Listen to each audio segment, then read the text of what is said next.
बहुत समय पहले की बात है। एक छोटा सा गांव था, सुखनगर। वहां के लोग मेहनती थे और खुश रहते थे। लेकिन पास के राज्य का राजा था, राजा भोगराज।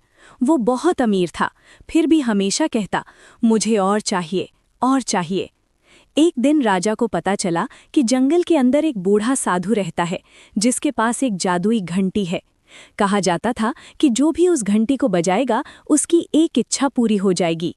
राजा तुरंत अपने सैनिकों के साथ जंगल पहुंच गया।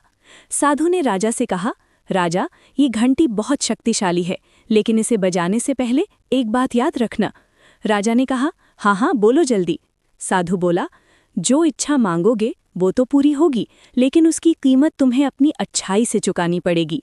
राजा हंसा और बोला, अच्छाई मेरे पास बहुत है। राजा ने घंटी बजाई और बोला, मुझे सोने के सिक्कों से भरा कमरा चाहिए। झन्नन। अचानक राजा के महल में एक कमरा भर गया सोने से। राजा खुश होकर बोला, वाह, ये तो कमाल है। राजा ने दूसरी बार घंटी बजाई, अब मुझे हीरे जवाहरात चाहिए। झन्नन। पूरा महल चमकने लगा। राजा की आंखें चमक उठीं। फिर राजा ने तीसरी बार बजाई, अब मुझे दुनिया का सबसे बड़ा महल चाहिए। झन्नन। और देखते ही देखते महल इतना बड़ा बन गया कि बादल उसके ऊपर लगने लगे।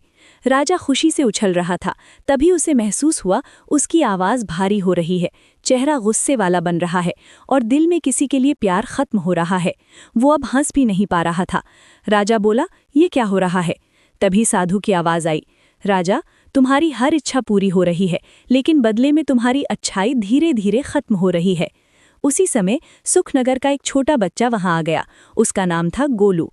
गोलू ने राजा से कहा, राजा जी, इतना सब होने के बाद भी आप खुश क्यों नहीं हो? राजा ने गुस्से में कहा, क्योंकि मुझे और चाहिए। गोलू मुस्कुराया और बोला, अगर खुशी चीज़ों से मिलती तो सबसे खुश राजा आप ही होते। राजा चुप हो गया। राजा ने पहली बार अपने अंदर झांका। उसे याद आया कि पहले वो भी एक अच्छा इंसान था। राजा ने आखिरी बार घंटी बजाई और बोला, मेरी सारी दौलत, महल, हीरे सब खत्म कर दो, बस मेरी अच्छाई और खुशी वापस दे दो। झन्नन। महल वापस पहले जैसा हो गया। दौलत कम हो गई, लेकिन राजा के चेहरे पर फिर से मुस्कान आ गई। राजा ने साधु से माफ़ी मांगी और गांव वालों से कहा, आज से मैं अपनी प्रजा की मदद करूंगा। उस दिन के बाद राजा बदल गया। वो गरीबों को खाना देता, बच्चों के लिए स्कूल बनवाता और सबका सम्मान करता।